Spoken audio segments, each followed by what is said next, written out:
Welcome to another Minute of Wisdom. Today we dive into the beautiful concept of Quaan in Islam. Quaan, a term often misunderstood, is the essence of moral and ethical conduct.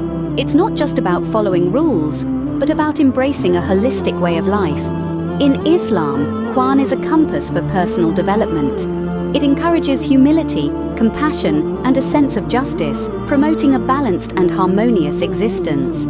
It's a journey towards self-improvement, a quest for spiritual growth. Quaan teaches us to care for our fellow beings, to respect the environment, and to maintain integrity in our actions.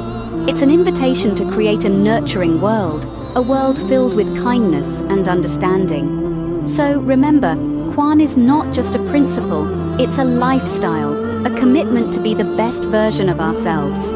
Until next time, keep exploring the nuances of life. This Minute of Wisdom was brought to you by